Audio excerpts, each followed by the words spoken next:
안녕하세요. 홍법 역사탐구소 박익순 소장과 함께 떠나는 주말 역사산책 시간입니다. 오늘 모처럼 염색을 한번 해봤어요. 그동안 집 주변에서 서성대고 일년을 소일을 하다가 이제 다음 달 11월 1일부터 또 옛날처럼 방배동에 있는 조그만 아파트 관리소장으로 일하게 돼서 다시 또 좀 몸단장을 해보느라고 이렇게 염색을 했어요. 머리를 조금 물들이니까 조금 생기도 도는 것 같고 또 젊어진 것 같은 그런 느낌이 드는 것 같아요. 오늘은 신라 23대 법흥왕의 뒤를 이어서 왕위에 오른 신라 제24대 진흥왕의 시대에 들어가서 역사 산책을 해보도록 하겠습니다.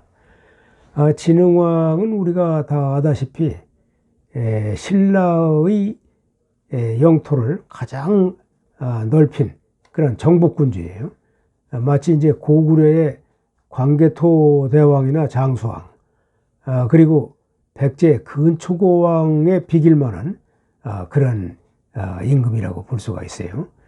진흥왕은 불과 7살에 왕위에 올랐는데 아마 그 최연소 나이일 거예요. 그 법흥왕이 그 정비인 보도부인 김씨한테는 아들이 없고 딸만 있었어요. 전에 얘기했지만은.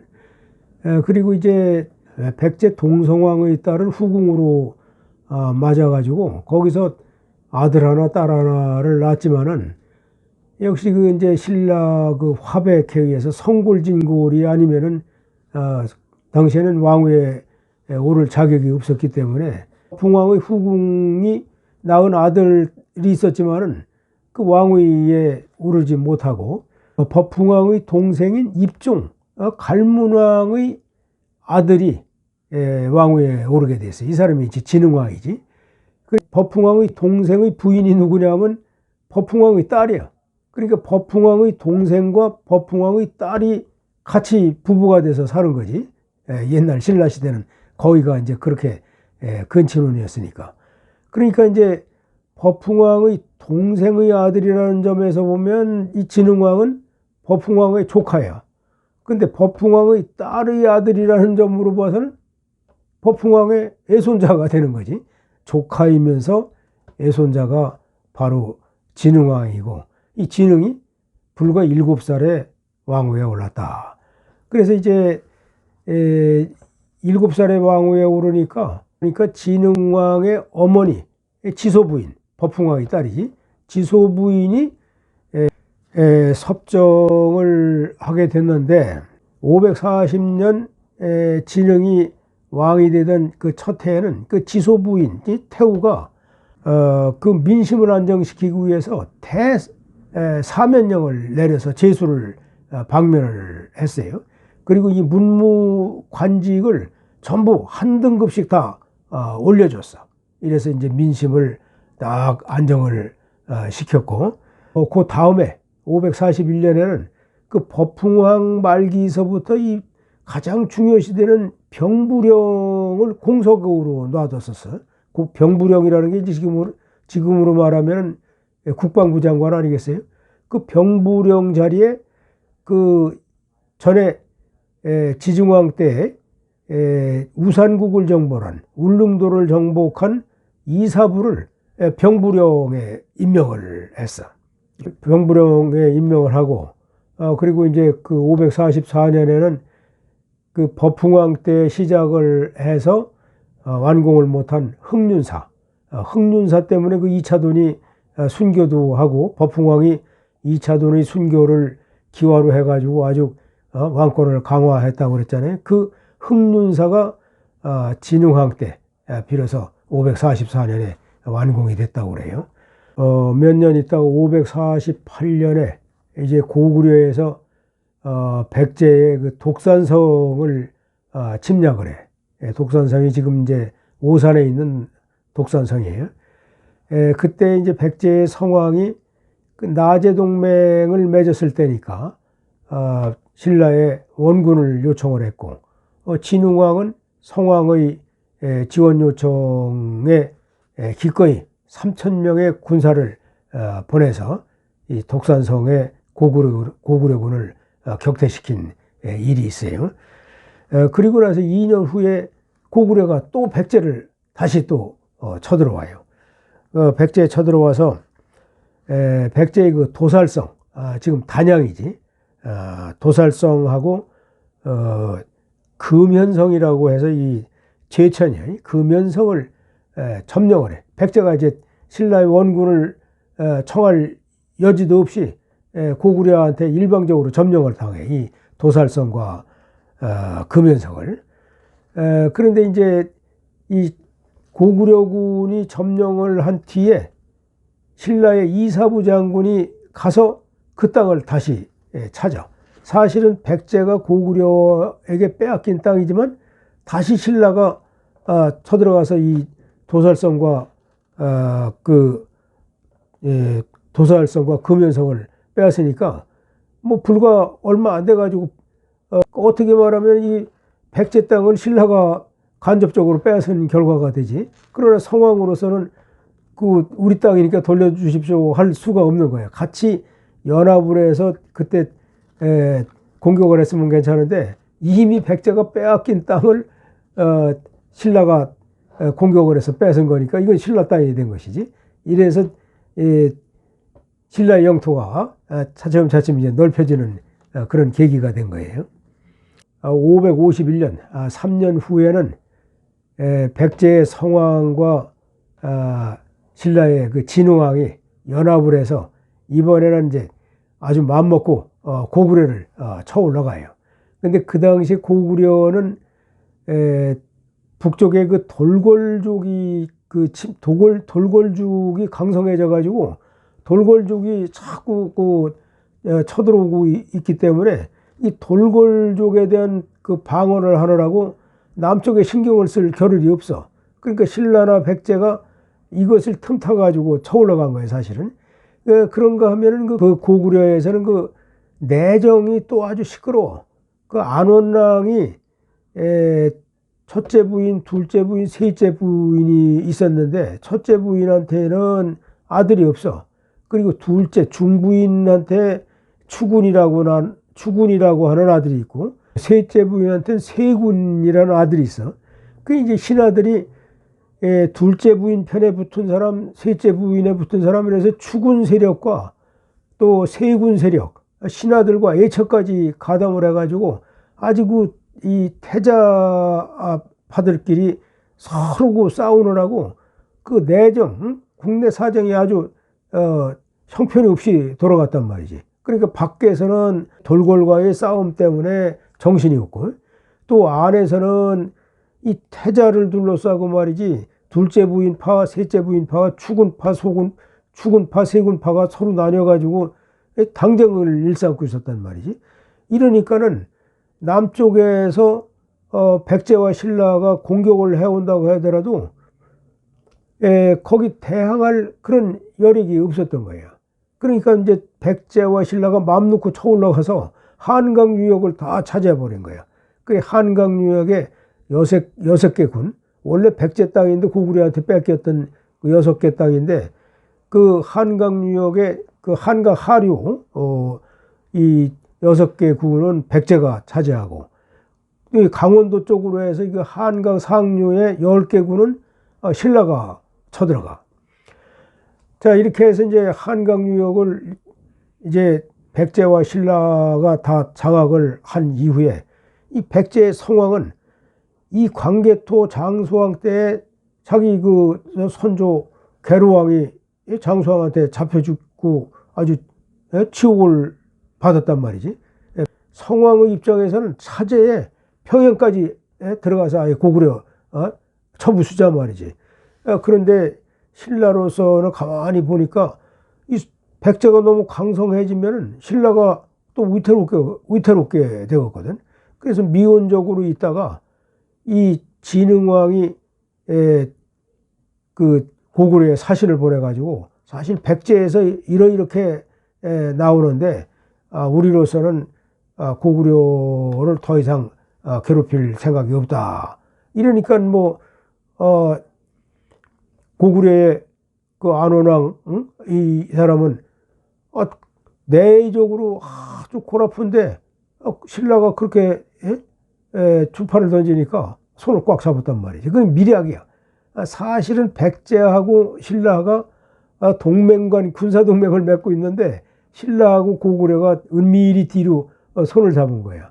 그러니까 백제 혼자서 뭐 평양을 쳐 올라갈 수도 없고, 그리고 이제 방심을 한 것이 한강에서도 성왕은 골똘히 어떻게 해야 되나, 어떻게 하는 것이 옳은가 하고 이 생각 저 생각을 하고 방심을 하고 있는데 신라가 그 틈을 타서 한강 유역에 백제가 차지한 6개 군을 그냥 점령을 해버렸어요.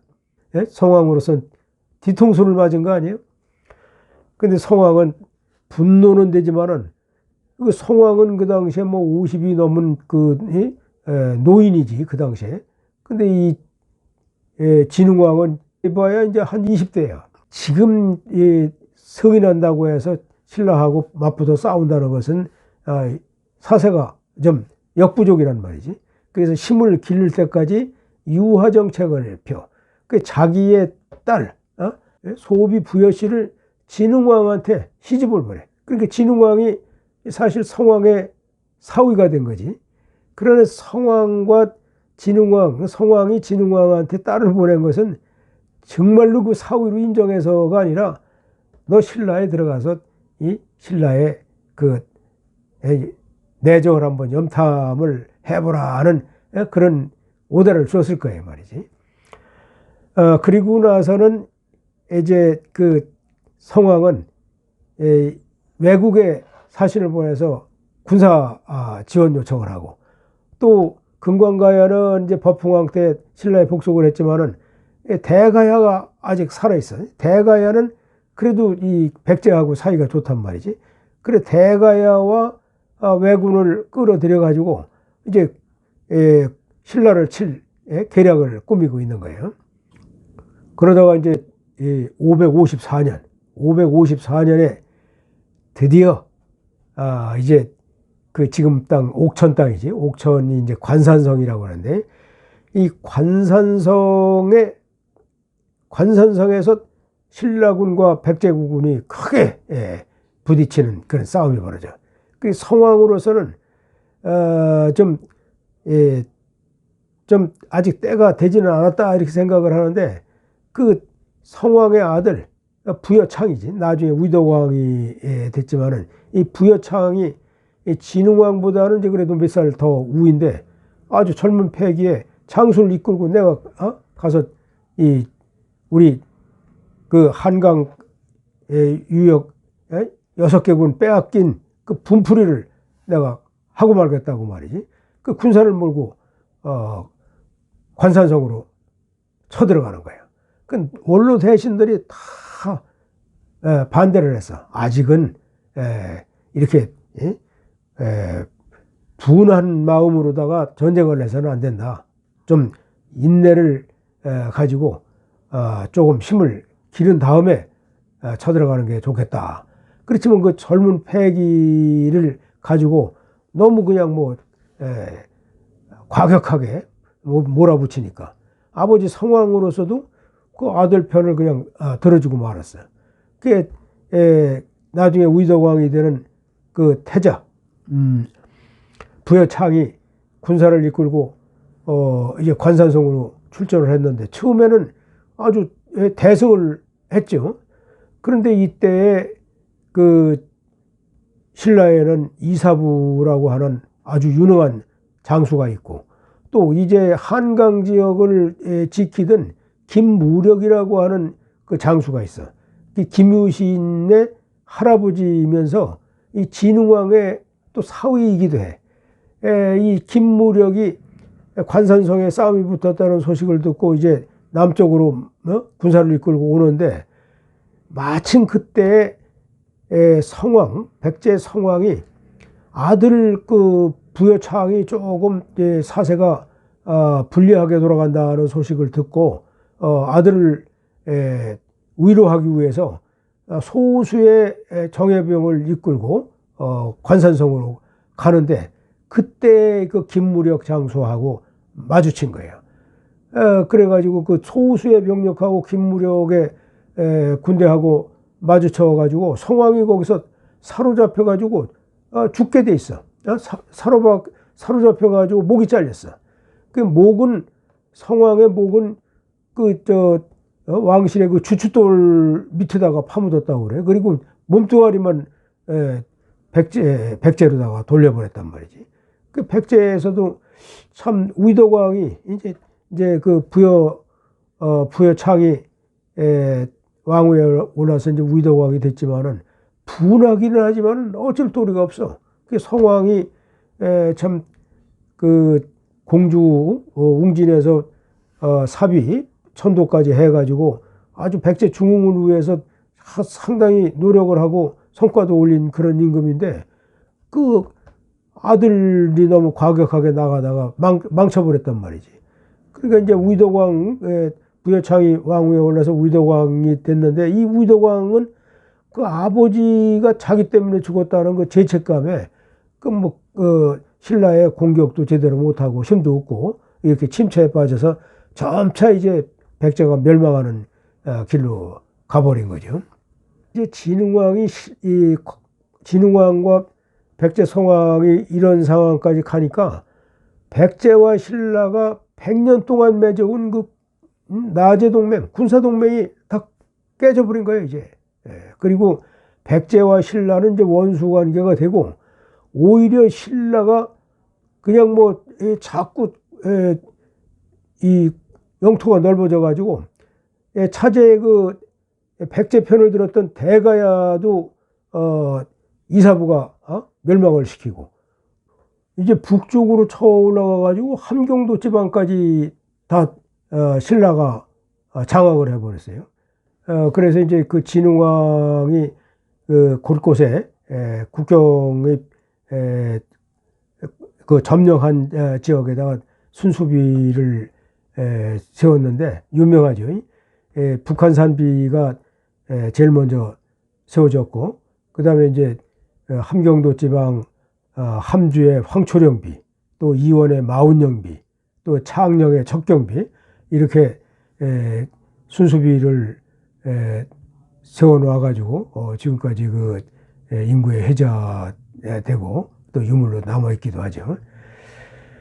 이렇게 이제 진흥왕은 그 전왕 때, 법흥왕 때까지만 하더라도 경상도에 터전을 둔 아주 그 국지적인 소규모의 그 나라에 있었는데 이 진흥왕이 한강 유역을 점령을 하고 함경도까지 진출을 하면서 무려 그 이전 법흥왕 때의 땅덩어리보다도 영토보다도 3배 내지 4배의 큰 영토를 가졌다는 거예요.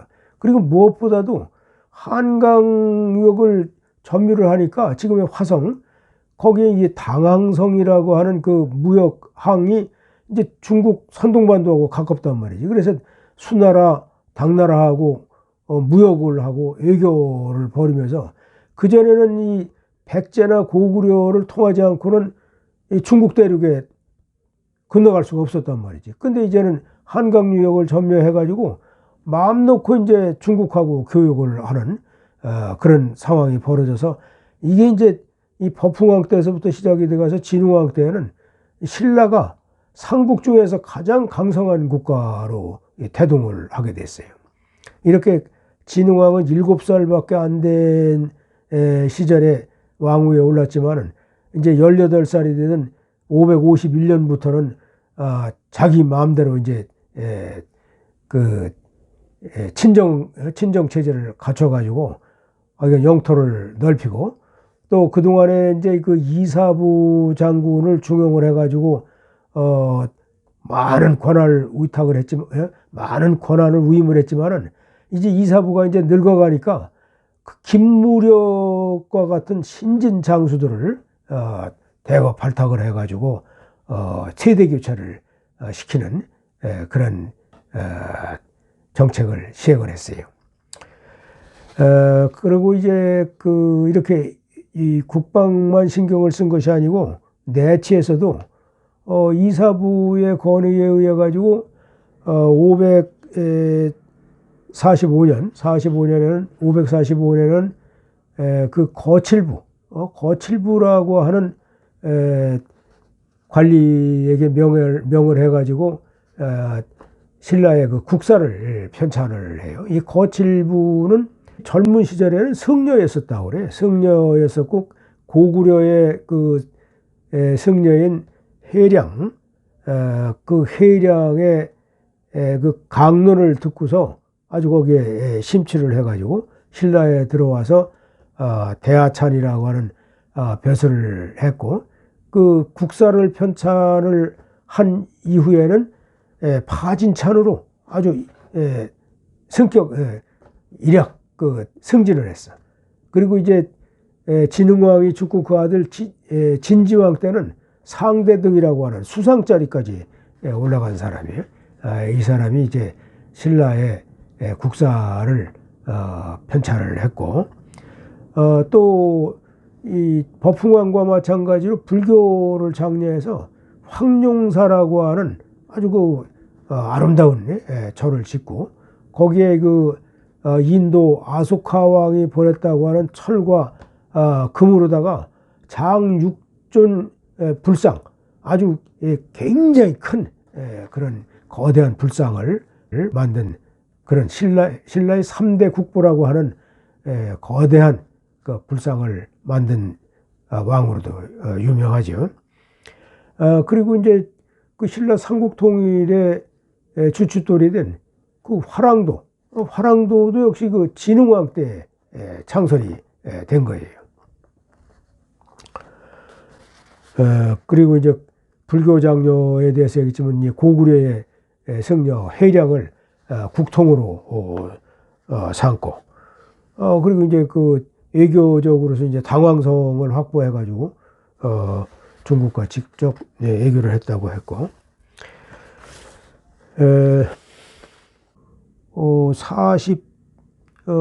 진흥왕도 이제 42세 사망을 하게 되는데, 말년에 법흥왕은 이제 말년에 절에 가서 이제 중이 되고 부인도 함께 비구니가 됐다고 했었는데, 그 진흥왕도 말년에 이제 중이 되진 않았지만은 머리를 깎고 승복을 입고 다녔다고 그래요. 그리고 그 부인, 사도 부인 사도 부인 그 진흥왕의 왕비가 박씨예요. 그 아들 진지왕의 아들도 박씨고, 그리고 이 박씨 세력들은 왕 노릇은 초기에 왕 노릇을 하다가 그 신라 중기 때에는 주로 이제 왕비족 쪽으로 행세를 한 것 같아. 그 진흥왕의 왕비 사도 부인 박씨도 비구니가 돼가지고 영흥사에 머물다가 죽었다고 그래요.